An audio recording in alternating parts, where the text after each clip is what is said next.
দায়িত্বের কাছে না আমি বন্দি। এই সত্যিটা প্রতিদিন নতুন করে বুঝি। চাইলেও নিজের মতো করে বাঁচার সব সময় সম্ভব হয়ে ওঠে না। সকালবেলা ঘুম থেকে উঠেই মনে পড়ে কত কিছু সামলাতে হবে আজকে। নিজের ইচ্ছেগুলোকে লুকিয়ে রেখে অন্যদের প্রয়োজনটাই আগে মনে পড়ে। কখনো ক্লান্তি এসে ঘিরে ধরে, তবু থামার সুযোগ থাকে না, কারণ আমি থেমে যাওয়া মানে অনেক কিছু থেমে যাওয়া। তাই হাসি মুখেই সব সামলাই। নমস্কার, আমি সুদীপা, লাইফ উইথ সুদীপা শুরু চ্যানেলে আপনাদের সকলকে জানাই স্বাগত। আশা করি সকলেই ভালো আছেন, আমিও খুবই ভালো আছি। এখন তো অমাবাচি চলছে, তাই গাছের ফুলগুলো গাছেই রয়ে গেছে। তা নাহলে ভোরবেলা যারা ফুল তুলতে আসে তারা সব ফুল তুলে নিয়ে চলে যায়। গাছগুলো কেমন ফাঁকা ফাঁকা দেখতে লাগে। অনেকদিন আগে থেকেই আমাদের বাড়িতে গাছের এই নেশাটা আছে। বিয়ে হওয়ার পর থেকেই আমি প্রচুর গাছ লাগাতাম, তবে এখন মামা হওয়ার পরে গাছের যত্ন খুব একটা নেওয়া হয় না। ওই দায়িত্বটা এখন আমার শ্বশুর মশাই করে থাকে। আজকে না অনেক তাড়াতাড়ি ঘুম থেকে উঠে পড়েছিলাম, তাই সকাল সকাল স্নান সেরে নিয়েছি। এদিকে আমার বর মশাই আর মেয়ে ঘুম থেকে ওঠেনি, তাই বাসি কাজে হাত দিইনি। ওরা উঠবার পর বাসি কাজগুলো সেরে একবারে নিচে নেমে এসেছি। এসেই রান্নাঘরে চলে এলাম, আর মায়ের থেকে কি রান্না হবে সেগুলো জেনে নিলাম। আজকে না বাপি বাজার থেকে মাছের অনেকগুলো মাথা, মাছ আর সঙ্গে মাছের ডিমও এনেছে। এখন না এয়ার ফ্রায়ার কিনবার পর থেকে মাছের মাথাগুলো আর তেলে ভাজতে ভালো লাগে না। মাছের মাথা তেলে ভাজলে এত বেশি ফাটে, গায়ে এত দাগ হয়। এয়ার ফ্রায়ারটা ওই জন্যই সত্যি বলতে কেনা। এয়ার ফ্রায়ার কিনবার পর থেকে আমি এয়ার ফ্রায়ারেই মাছের মাথাগুলো ভাজি। এদিকে রান্নাঘরে এসেই প্রথমে মামামের মাছটা আর ভাতটা বসিয়ে দিয়েছিলাম। মামাম না সকালবেলা ঘুম থেকে উঠে কিছুই খেতে চায় না, ওকে একবারে আমি ভাত খাইয়ে দিই। ও যেহেতু রাত্রিরে অনেক দেরি করে ঘুমায়, তাই জন্য সকালবেলা ঘুম থেকে উঠতে প্রায় 11টা বাজিয়ে দেয়। তাই ওকে প্রথমেই আগে আমি ভাতটাই দিয়ে দেওয়ার চেষ্টা করি।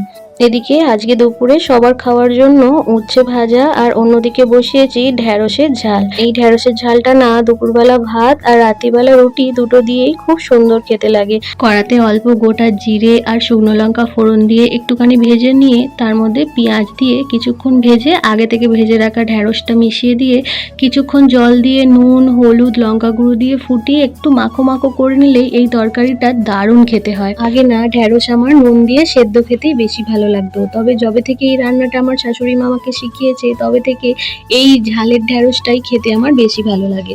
দেখতে দেখতে সন্ধ্যে হয়ে গেছে। আজকে সন্ধ্যেবেলা সবাইকে কি দিয়ে মুড়ি দেবো ভাবছি, সেই সময় বাপি দেখলাম হাতে করে চপ নিয়ে হাজির।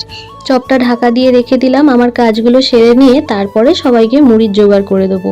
এদিকে আমি রাত্রিরে খাবারের জোগাড় করে নিচ্ছিলাম। এই বাড়িতে রাত্রিবেলা সবাই রুটিটাই খেতে পছন্দ করে, তাই শীত, গ্রীষ্ম, বর্ষা আমাকে সারা বছরই রুটি করতে হয়। এদিকে কাজ সারতে সারতে দেখি মেয়ে আমার ঘুম থেকে উঠে পড়েছে আর বাবার সাথে সোজা নিচ্ছে।